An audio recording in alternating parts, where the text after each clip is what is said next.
예, 다음은 275페이지 제17장 콘크리트의 배합 설계, 시공, 이음에 대해서 강의를 시작하도록 하겠습니다. 첫 번째, 콘크리트의 배합 설계입니다. 배합이란 것은 콘크리트가 되기 위해서 시멘트, 모래, 자갈, 물 등을 혼합하는 것을 이야기를 하는데, 배합의 표시법이 있습니다. 절대 용적 배합이라는 것이 있고, 중량 배합, 표준 계량 용적 배합, 현장 계량 용적 배합이 있는데, 절대 용적이란 것은 콘크리트 비벼내기 1 세제곱미터에 소요되는 각 재료, 시멘트, 모래자갈, 물 등을 용적 세제곱미터로 표시한 배합이고, 중량 배합은 무게, 킬로그램으로서 표시를 한 것을 이야기합니다. 그래서 무게를 표시할 수도 있고 체적으로 표시할 수도 있고, 중량 배합은 특히 배합 편차가 적고 재료의 수시 변화에 신속히 대처 가능한 가장 이상적인 배합 형태가 중량 배합이 되겠습니다. 표준 계량 용적 배합은 똑같이 단위 체적의 콘크리트를 만들기 위해서 표준 계량 용적으로 표시한 배합을 이야기하고, 현장 계량 용적 배합은 재료 중에서 시멘트는 포대의 수로, 골재는 용적, 체적으로 표시한 배합을 이야기합니다. 그래서 어떻게 표현하느냐에 대한 것이 되겠습니다. 콘크리트의 강도에 영향을 미치는 요인으로서는 콘크리트 강도의 가장 중요한 것은 압축 강도가 되겠는데, 그 강도에 영향을 미치는 것은 물 결합 제비 혹은 다른 말로 물 시멘트 비라 그럽니다. 이 물과 시멘트의 비율이 가장 큰 영향을 콘크리트 강도에 영향을 미치고요. 그 다음에 시멘트의 품질이나 골재의 입도, 골재의 성질, 혼화 재료, 배합, 비비기, 양생 등에 따라서도 콘크리트 강도에 영향을 줄 수가 있습니다. 자, 배합이 일반적인 경향인데, 재료가 사용량의 관점, 재료의 사용량 관점에서 볼 때 동일 물 시멘트 비 혹은 물 기랍지 비, 동일 슬럼프 값하고 물 기랍지 비나 물 시멘트 비를 같이 주었을 때 모래가 가늘수록 단위 시멘트의 사용량이 증가하고요. 자갈이 가늘수록 단위 시멘트의 사용량이 증가하고, 모래가 가늘수록 자갈의 사용량이 증가하고, 자갈이 가늘수록 모래의 사용량도 증가하고, 이렇게 사용 재료에 대한 관점으로 설명을 해 두었습니다. 나머지 것들은 여러분들 한번 읽어 보시고요. 아울러서 동일 물 결합제비인 경우에 슬럼프가 클수록 단위 시멘트 사용량이 증가하고, 동일 슬럼프일 경우에 물 결합제비 혹은 물 시멘트비가 작을수록 단위 시멘트의 사용량이 증가합니다. 그래서 이러한 것들을 여러분들이 5번까지 한번 봐주시고, 이것은 지금 입장에서는 이걸 그냥 이해를 하는 수밖에 없습니다.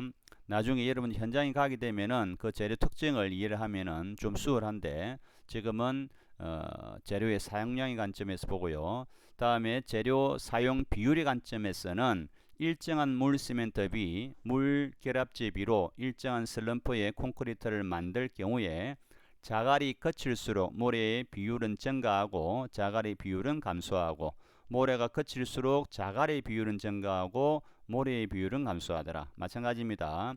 크게 여러분들한테는 이 좀 깊이 있는 내용이 될 것인데, 여기까지는 모르더라도 그냥 한번 읽어보고 지나가도록 합시다. 자, 배합 설계의 순서는 중요합니다. 제일 첫 번째, 소요 강도. 우리가 실제 현장에서 쓰는 강도를 우리가 설계 기준 압축 강도, 우리가 기호로는 FCK를 합니다. 그래서 현장에서 어떤 강도를 쓸 것인가를 결정하고, 그 다음에 배합 강도를 결정합니다. 배합 강도를 결정하고, 시멘트 강도도 결정하고, 물 시멘트비나 물 결합지비를 선정하고요. 슬럼프 값을 결정하고, 굵은 골재, 자갈의 치수, 최대 치수를 결정하고, 잔골재율, 모래를 얼마만큼 쓸 것인가를 결정하고, 수량을 결정하고, 그 다음에 시방 배합의 산출, 현장 배합비의 결정, 이렇게 해서 이런 순서로 콘크리트가 만들어지게 되는 것입니다. 자, 특히 모든 배합은 이 네 가지가 중요합니다. 최대 치수, 굵은 골재의 최대 치수, 자갈의 최대 치수가 있어야 되고 슬럼프 값도 있어야 되고요. 공기량, 그다음에 물 결합제비 또는 물 시멘트비라고 하는데 이 네 가지 값이 배합을 할 때는 필수적으로 기입이 되어야 됩니다. 이 네 가지 명칭 알아두시기 바랍니다. 자, 다음 페이지에 이제 하나하나씩 보겠습니다. 배합 설계의 내용으로서 소요 강도란 것은 설계 기준 압축 강도로서 FCK라고 기호로 썼습니다. 중요합니다. 콘크리트의 구조 계산 시에 필요한 28일 압축 강도입니다. 항상 기준이 28일을 기준으로 합니다. 여러분들이 사용하고 있는 구조물, 건축물이 5년, 10년이 되더라도 그 강도, 나오는 강도 값은 28일로 환산을 하게 되어 있습니다. 그리고 예를 들어서 물을 붓고 7일이 되었을 때 강도가 나오더라도 28일로 환산을 합니다. 항상 기준은 콘크리트 강도의 기준은 28일을 기준으로 하고 있다는 것 알아두시기 바랍니다. 콘크리트의 품질 관리에 있어서 가장 중요한 것은 콘크리트의 설계 기준 압축 강도가 되겠습니다. 다음에 배합 강도라고 하는 것은 표준 양생 또는 현장 수정 양생에서 재령 28일 공시체의 압축 강도입니다. 그래서 실험실에서 실험에서 만들어진 강도라고 생각하시면 되겠고, 소요 강도는 우리가 구조 계산이나 모든 것의 기준이 되는 강도가 되겠습니다. 그래서 배합 강도는 설계 기준 강도보다도 충분히 커야 됩니다. 즉 다시 말해서 교과서적인 강도가 소요 강도가 되겠고, 실제 시멘트, 모래, 자갈, 물 등을 섞어서 만들어진 강도가 배합 강도인데 실제 강도가 일반적으로 설계 기준 강도보다는 커야 되겠다는 이야기입니다. 여기서 표준 양생이라고 하는 것은 좀 중요합니다. 물의 온도가 20도씨 플러스 마이너스 3도씨의 수중 또는 포화석기 중에서 행하는 콘크리트 공시체의 양생을 하는 것을 이야기합니다. 양생하는 것을. 그래서 양생 온도의 범위가 나오는데 여러분들은 위에 것 위주로 해주면 좋을 것 같아요. 다음에 배합 강도식입니다. 일반적으로 콘크리트 강도, 소요 강도보다는 커야 된다고 이야기했는데 이러한 식에 따라서 하고요. 일반적으로 건축물은 35메가파스칼 이하이기 때문에 이 식 하나만 가지고도 충분합니다. 나머지 것들은 여기 식까지는 여러분들이 모르셔도 관계없을 것 같아요. 아직은. 그래서 중요한 것은 배합 강도가 설계 기준 강도보다는 커야 되겠더라. 대략 여기서 보면 편차가 한 1 정도 더 올라가게 되겠네요. 그래서 보통 한 5% 정도가 더 크다고 보시면 되겠습니다. 자, 시험의 수가 14회 이하이거나 기록이 없는 경우의 배합 강도인데 마찬가지입니다. 여러분들 아직까지는 여기에 이런 수식까지는 필요 없으니까 개념 위주로 이해를 해주면 좋겠습니다. 다음에 시멘트의 강도입니다. 28일 압축 강도를 기준으로 하고 3일 강도나 7일 강도로도 추정이 가능하더라. 그래서 시멘트도 마찬가지고 콘크리트 구조물도 마찬가지고 모든 것은 28일을 기준으로 해서 강도를 이야기합니다. 그래서 아무런 말이 없더라도 항상 콘크리트 강도가 얼마입니까 하면은 24메가파스칼입니다 하면은 28일을 기준으로 했다는 것을 알아두셔야 됩니다. 다음에 물 결합제비, 물 시멘트비인데 자, 두 가지가 거의 같다고 보시면 됩니다. 물 결합제비는 모르타르 또는 콘크리트에 포함된 시멘트 페이스트 중에서 결합제, 시멘트와 혼해제를 이야기합니다. 이러한 것의 대한 물의 중량 백분율을 이야기하고요. 똑같은데 시멘트만 들어갑니다. 그래서 시멘트 페이스트 중에서 시멘트에 대한 물의 중량 백분율입니다. 그래서 결합제, 시멘트와 혼화제 두 가지를 섞었느냐 아니면 시멘트만 고려했느냐인데 일반적으로 혼화제가 시멘트의 양에 비해서 적기 때문에 두 가지의 의미는 같다고 보셔도 무방하겠습니다. 자, 여기서 시멘트 페이스트라고 하는 것은 시멘트 더하기 다음에 물이 되겠죠, 그죠? 시멘트와 물만 들어가면 시멘트 페이스트가 되고 여기에 모래가 들어가면은 모르타르가 됩니다. 다음에 자갈이 들어가고 하게 되면은 이제 콘크리트가 되고요. 이렇게 하나하나씩 이름이 바뀐다는 거 알아줍니다. 시멘트에 물만 섞게 되면 시멘트 페이스트, 여기다가 모래를 섞게 되면은 모르타르, 다음에 자갈이 섞이게 되면은 콘크리트가 되더라는 것 알아줍니다. 다음에 물 결합제비 혹은 물 시멘트비는 콘크리트 강도에서 가장 큰 영향을 주는 것이 이 물 결합제비 혹은 물 시멘트비가 되겠습니다. 물 결합제비, 물 시멘트비가 커지면은 상대적으로 시멘트에 비해서 물의 양이 많아지면이라는 뜻입니다. 물의 양이 많아지면 콘크리트 강도나 수밀성, 내구성이 저하되겠죠. 좋지 못한 결과가 되겠고, 콘크리트의 물 결합 제비는 원칙적으로 60% 이하입니다. 이하. 항상 이 값을 알아줘야 됩니다. 물 결합 제비 혹은 물 시멘트비의 강도 이 산정식인데 산정식까지는 필요 없고 일반적으로는 밑에 있는 이 식을 참고를 많이 합니다. 그래서 여러분들은 이 식까지는 필요 없으니까 여러분들에서는 넘어가도록 하겠습니다. 자, 이것은 중요합니다. 사용 시멘트에 따른 최대 물 결합제비입니다. 일반적으로 아까 60% 이하라고 그랬는데 이러한 경우에는 최대 65%까지 가능하고요. 다음에 콘크리트에 대해서는 이건 시멘트에 대한 것이고 콘크리트에 대해서는 최대 물결합제비가 60% 이하로 정해져 있습니다. 그래서 시멘트에 대해서 물어볼 수도 있고 콘크리트에 대해서도 물어볼 수도 있는데 기본적으로 일반적인 우리가 쓰는 것은 보통 콘크리트, 일반 콘크리트이기 때문에 60%가 되고 특수한 콘크리트, 차폐형이라든지 고강도, 수밀, 수중, 고유동일 때는 50%까지 되더라는 이야기 참고를 해두도록 합니다. 그래서 혹시 시험을 준비하는 학생 같은 경우에는 콘크리트 기준으로 하기 때문에 60% 이하가 되겠습니다. 단위 수량, 물의 양이 되겠죠. 다음에 단위 결합제량, 단위 시멘트량을 이야기하는데 단위 결합제 양은 콘크리트 단위 체적 중에서의 결합제, 시멘트의 양입니다. 혹은 시멘트와 혼화제를 이야기하겠죠. 다음에 결합제량은 소요의 강도, 내구성, 수밀성, 균열 저항성, 강제를 보호하는 성능 등을 갖는 콘크리트가 얻어지도록 정해야 되겠고요. 다음에 나머지 것들은 크게 중요하지 않습니다. 자, 굵은 골재의 최대 치수 봅니다. 굵은 골재의 최대 치수는 일반적으로 자갈의 치수를 이야기하는데요. 자갈의 치수를 이야기하는데 일반적인 구조물에는 20 내지 25mm를 쓰고요. 단면이 큰 경우 보통 기초를 이야기하는데 40mm까지 쓸 수 있습니다. 그래서 실제 공사에서는 철근 간격이 좁은 경우가 많으므로 원칙적으로 보통 골재는 25mm 이하를 쓰고요. 단면이 얇거나 경량골재일 때는 20mm가 바람직하다는 이야기입니다. 그 다음에 기초에서는 40mm 정도도 가능하다는 이야기입니다. 자, 굵은 골재의 최대 치수와 콘크리트의 성질 여러분들이 한번 보고요.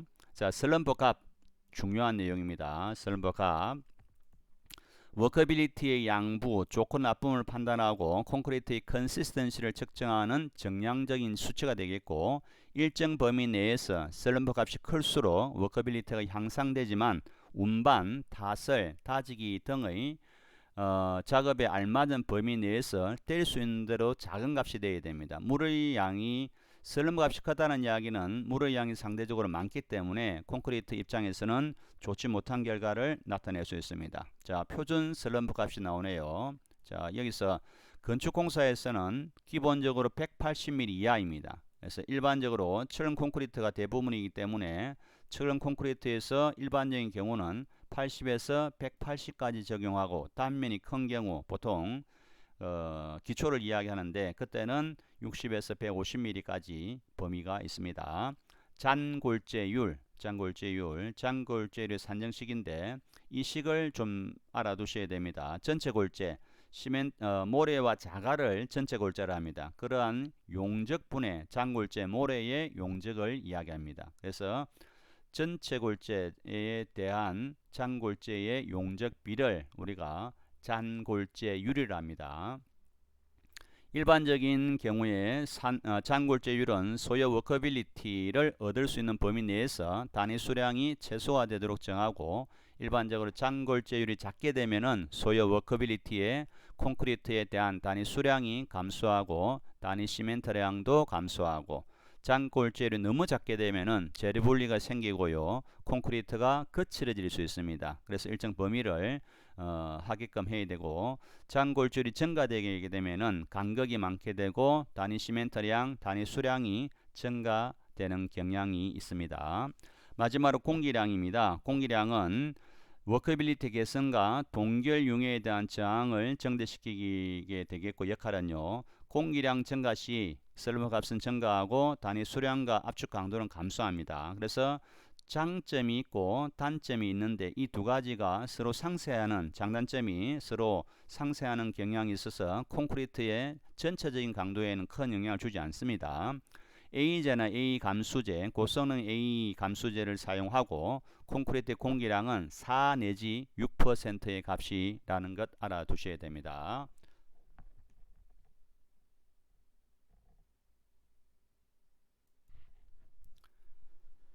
다음은 두 번째 콘크리트 시공에 대해서 말씀을 드리겠습니다. 공사 관련 제출물입니다. 공사 관련해서 필요한 서류들이 되겠죠. 검사 및 시험 계획서가 필요하고 시공 계획서, 공사 보고서, 다음에 시공 상세 도면, 이 네 가지가 필요하게 되겠습니다. 첫 번째, 검사 및 시험 계획서에서 보게 되면 철근 콘크리트 공사를 시작하기 전에 자재, 현장 품질 관리 기준에 따라서 검사 및 시험 계획서를 작성합니다. 시공 계획서는 공사를 시작하기 전에 환경에 대한 부하, 시공 안전성, 공사 비용, 공사 기간 등과 같은 공사 요건을 만족하도록 구조물의 설계에 기초하여 시공 계획을 수립하고요. 공사 보고서는 시공자는 공사 중에 작업의 공정, 공사 과정을 이야기하고 시공 상황, 관리 상황, 그 다음에 승인 및 지시사항에 대한 내용의 보고서를 작성하게 되겠습니다. 다음에 시공 상세 도면에서는 시공자는 콘크리트 타설 계획, 구간, 끊어치기 부위, 그 다음에 이염, 그리고 배건 상세도 등의 상세 단면 등의 시공 상세 도면을 작성해야 되겠습니다. 재료의 계량에서는 재료는 질량, 중량, 무게 계량을 원칙으로 하고요.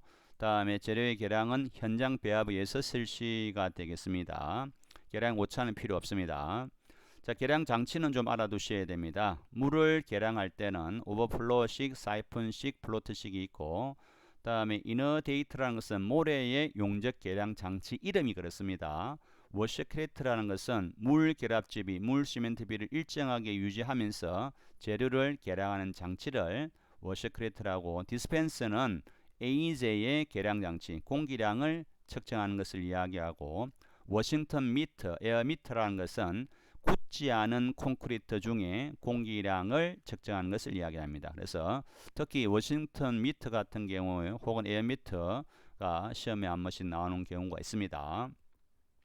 자, 비빔, 믹싱이라 그러는데 기계 비빔, 믹스로서 비비는 것을 이야기합니다. 일반적인 재료의 투입 순서는 동시에 투입하는 것이 이상적입니다. 하지만 동시에 투입할 수 없기 때문에 모래, 시멘트, 물, 자갈의 순서로 이제 재료를 실제 믹스 안에 투입하는 것은 이런 순서가 되겠습니다.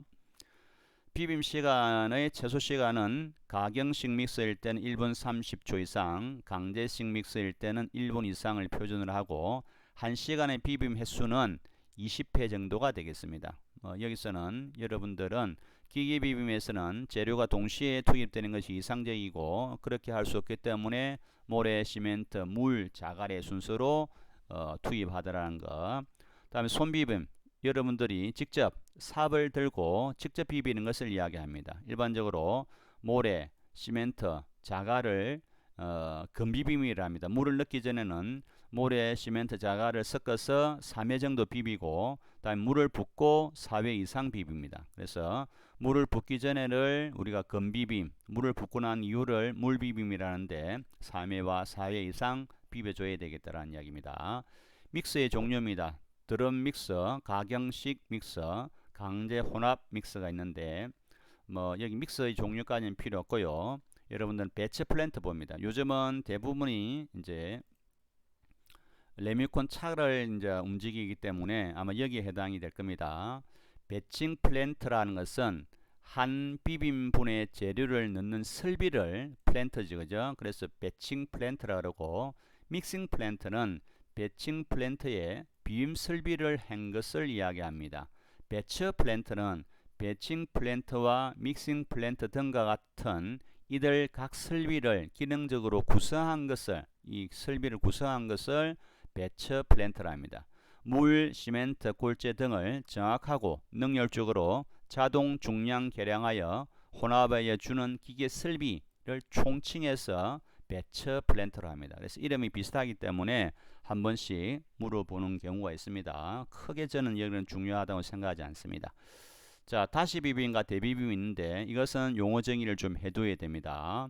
다시 비빔이란 것은 아직 엉기지 않은, 굳지 않은 콘크리트를 시간경과 또는 재료가 분리된 경우에 다시 비벼 쓰는 것으로서 별 문제가 없습니다. 이에 반해서 대비빔이란 것은 이미 콘크리트가 굳기 시작했습니다. 엉결하기 시작한 것을 다시 비벼 쓰는 것을 대비빔이라 그러고, 대비빔에서 사용하면은 콘크리트의 품질에 영향을 미치게 되겠습니다. 자, 운반 봅니다. 운반 장비. 수평으로 운반하는 것은 트럭 믹서, 에지데이터 트럭, 벨트 컨베이어, 손수레, 우리가 리어카라 그러죠. 콘크리트 펌프 등은 수평으로 운반하고, 수직 운반, 밑에서 지상에서 이제 위로 올려보내는 것은 콘크리트 타워, 콘크리트 펌프, 슈터, 버킷 등은 수직 운반에 사용되는 기계나 기구들을 이야기합니다. 자, 트럭 믹서 볼까요? 믹서를 실은 트럭으로 플랜트에서 재료를 공급받아 주행 중 비비면서 콘크리트를 운반하는 것으로 레미콘 중에서 여러 가지 종류가 있는데 시링크 믹스드 콘크리트 또는 트랜시트 믹스드 콘크리트에 사용되는 운반용 트럭을 이야기합니다. 일반적으로 운반거리는 10km 이하 혹은 1시간 이내에 가능한 것이 되겠습니다.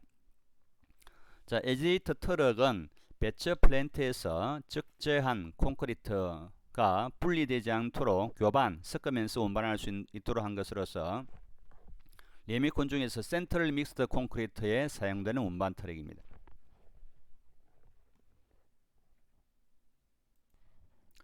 자, 실질적으로는 에지데이트 트럭이나 트럭 믹스가 여러분들 눈에는 거의 비슷하게 보입니다. 그래서 뭐 같이 보더라도 크게 무리가 없을 겁니다.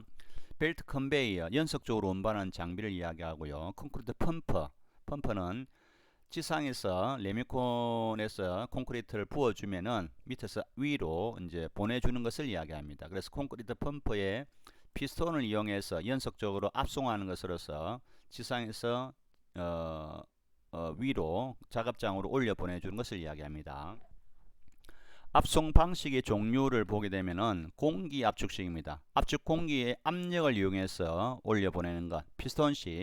피스톤의 왕복 운동을 이용해서 올려보내는 것. 스퀴즈식, 짜낸다는 뜻이죠. 튜브 속에 콘크리트를 짜내는 방식. 이렇게 해서 지상에서 저기 상부에 있는 위치로 콘크리트를 올려 보내주는 것을 콘크리트 펌프, 다른 말로 슈트크리트라고 합니다.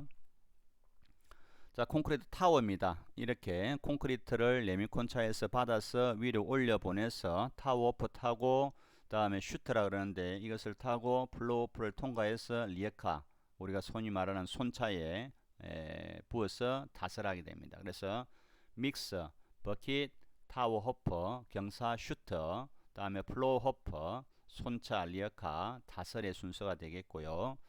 일반적으로 콘크리트 타워 높이는 최고 70m 이내 15m마다 4개의 버팀줄로 지지를 하게 되겠고, 컨시스턴시나 워커빌리티 등 성상 변화가 적은 방법으로 신속하고 경제적으로 운반을 해야 되겠습니다. 치수들은 여러분들 참고를 해 주십시오.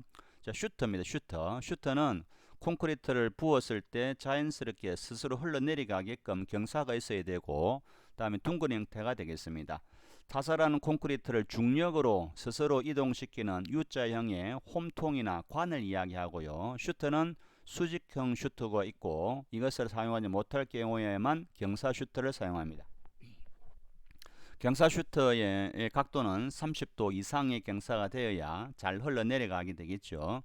슈터의 길이는 10m 이내로 합니다. 버킷, 믹서로부터 배출된 콘크리트를 받아 타설할 장소로 운반하는 용기를 이야기하고, 콘크리트 플레이스라고 하는 것은 수송관 속에 콘크리트를 압축 공기에 의해서 압송하는 것을 이야기합니다. 자, 뭐 크게 여기서는 중요한 건 없고요. 타워 보시고 콘크리트 펌프 용어 정의 좀 해놓으시고 압축 방식의 종류 정도만 보시면 될 것 같습니다. 자, 타설입니다. 타설. 콘크리트를 부어 넣는 것을 우리가 타설이라고 합니다. 타설.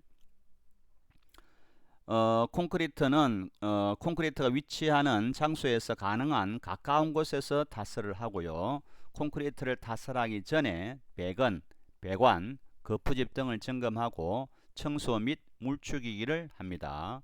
비빔 장소나 플로우 호프로부터 먼 곳에서 가까운 곳으로 부어 넣고 가까이에서 수직으로 타설합니다. 자, 이것은 좀 중요하니까 알아두셔야 되고요. 다음에 당연히 낮은 곳에서 높은 곳으로 타설되겠죠. 낮은 곳에서 높은 곳으로 구조물이 밑에서부터 올라가야 되니까 당연한 이야기입니다. 타설하기 전에 미리 계획된 구역 내에서 연속적인 붓기를 하며 한 구역 내에서는 콘크리트 표면이 수평이 되도록 타설해야 됩니다. 그래서 자, 어떤 경우는 수평을 의미하고 어떤 경우는 수직을 의미합니다. 콘크리트 낙하거리 떨어지는 거리는 1.5m 이하가 되어야 됩니다. 이내가 안 되면은 콘크리트가 내려가다가 옆에 거푸집에 다 붙어버리기 때문에 항상 이 거리도 또 중요합니다. 콘크리트를 타설할 때에는 철근, 거푸집, 간격재, 철근 고임재 등을 이동시키지 않아야 되겠고 타설한 콘크리트를 거푸집 안에서 횡방향으로 이동시키지 않아야 되겠고 콘크리트를 2층 이상으로 나누어 타설할 경우에 상층의 콘크리트는 하층의 콘크리트가 굳기 시작하기 전에 해야 되겠습니다. 그래야 일체가 되겠죠. 다음에 벽 또는 기둥과 같은 수직 부재의 콘크리트를 타설할 경우에 타설 속도는 일반적으로 30분에 1 내지 1.5m 정도가 이제 높이가 올라가는 것을 이야기하죠. 한꺼번에 많이 하지 않고 30분 동안에 높이 1m 정도씩 타설 채워지게끔 합니다. 벽은 수평으로 타설하고 본은 양단에서 중앙으로, 계단은 하단에서 상단으로 골재의 부상 분리에 주의하고 벽, 기둥을 충분히 안정시킨 후에 보와 바닥판을 타설합니다. 자, 타설 순서는 기초, 기둥, 벽, 계단, 보호 바닥판이 되겠고 비빔 시작부터 타설 종료까지는 일반적으로 25도씨 이상 지금 같은 여름철에는 90분 이내에 끝내야 됩니다. 가을이라든지 봄, 가을, 겨울 때는 2시간까지도 가능합니다. 참고로 해 놓으시면 될 것 같아요.